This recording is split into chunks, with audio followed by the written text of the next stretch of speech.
So this comment is in response to a video that I posted yesterday where I talked about me and my man's like current situation.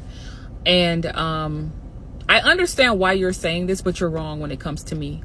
I hate to sound arrogant, but y'all's rules don't apply to me. And the reason why is because I have not made those decisions. So for an example, I am not creating life. So when I say spicy time is an even exchange between me and my man, that's exactly what the fuck it is. Okay?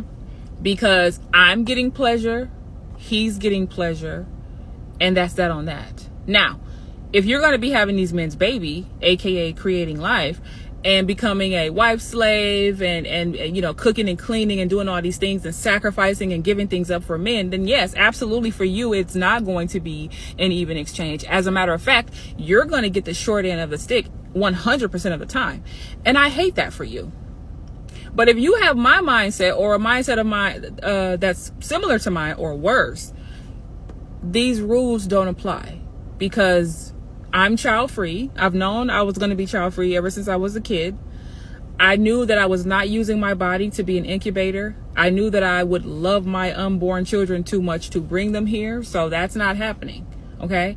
When I hang out with my man, it's an even exchange, whatever we're doing for each other. And then I go home, or he goes home if he comes to my house. It's that simple. This is a mindset I know most women cannot fathom. When you make average decisions, and when I say average, I mean the average person is out here making the same choices. You're getting married, having kids, putting things in each other's names, sharing bank accounts. That's average people shit, because that's what average people do. So when you make average choices and decisions, you're gonna most likely get average results. So that's why a lot of women are in the same boat, because y'all are making the same choices. When you don't know what it's like to think for yourself and not make everybody else's choices and go your own way, your reality looks different. And I think that's why a lot of women don't understand my point of view, because you followed the herd. You fell in line with what society said you're supposed to do. So I hope this clears that up for you. We live two very different lives because we have two different perspectives in life. We have two different ways that we look at men and the way we look at the world. So we're going to have two different realities, and it just is what it is. I hope this helps. Whenever men get in your comment sections or come to you in the middle of a conversation or whatever and say not all men, just know that even though they may come across as a good guy, they're probably not. Understand that the whole not all men thing is bullshit. Okay? Because men are deathly afraid of each other. They are. And their fear of one another speaks volumes, doesn't it? Because why do y'all fear each other? Why would y'all be in such fear of each other if your nature was so wonderful, right? They know each other's nature. They know what other men are capable of because they see themselves in these men. And they know about their predatory nature. That's why a lot of them some of them are very protective of their daughters or their sisters, because they know men. That's why they're like, oh, I've had to pew me a ninja, you know, or whatever, you know, because they know the nature of other men. Okay. If their nature was good, what would there be to fear? Why would they feel the need to pew them a ninja, or I'm going to end up catching a case, or I'm going to end up, because they know another man's nature. That's literally what it is. I think a lot of y'all know this already, but for those of you who don't, just know when they start coming at you with that not all men crap, they're full of it. It is a man's job, really, to gaslight the entire F out of women. The goal is to lie to you, tell you what you want to hear, get you to let your guard down so that they can have access to your body, to your resources, or whatever else you have to offer. Whatever else they can drain from you, siphon from you, that is their job.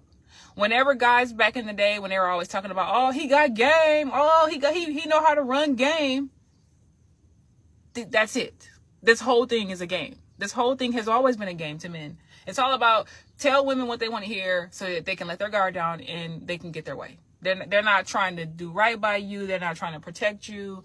They're not trying to do any of that. They just want access to your body and your free labor, and that is it. And even the so-called good guys, even they don't even realize that they are trying to use women for their body or for their time and their effort and energy. It just is what it is. It's in all of their nature. It's all of them. The only difference is that some of them have figured out how to self-master themselves, how to discipline themselves, how to not be so impulsive. They learn delayed gratification, if you will. But the vast majority of them have not learned how to discipline themselves. So they're running amok out here. But they know each other's nature. Make no mistake. That's why they fear each other. That's it. That's all there is to say about that. So I get this question a lot whenever I talk about the nature of men. Women always want to know, so it's your man too, right? And, they ask in some variation in that way. And my answer is, it's all men. Like, that's my answer. Okay.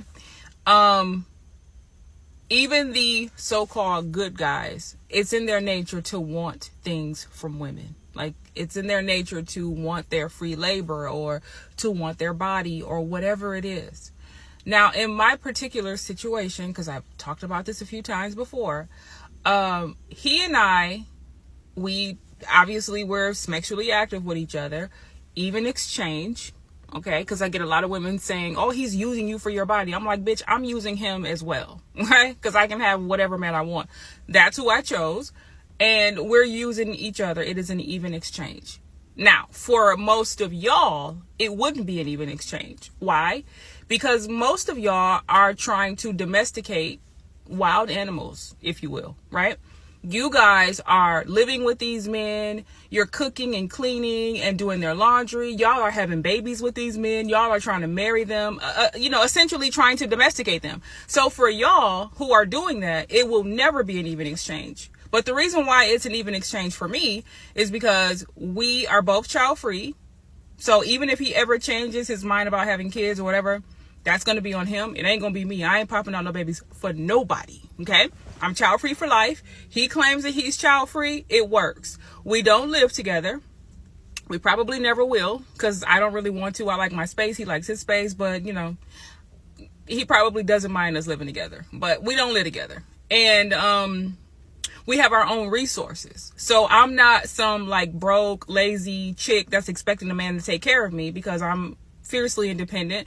Call it a charmer response if you want. I don't give a damn. I'm fiercely independent. I would never, ever be a grown ass dependent. I have my own resources. I'm not mooching off of him. He has his own resources. He's not mooching off of me. And that's why it works. That's literally that to me, that's the secret to a successful marriage or a relationship or situationship, whatever you want to be in. Don't live together. Don't share resources. Don't be used. Don't have no kids. Get together, have fun, and then go home. Hang out, have sleepovers, but go home. Do you get what I'm saying? Go home.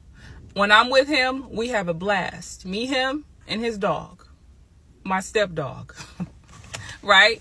We go out to dinner, or we go have dinner at his parents' house, where he cooks for me. Actually, he cooks for me more than anything. Every time I go there's never been one time that I went to his house and he didn't cook for me.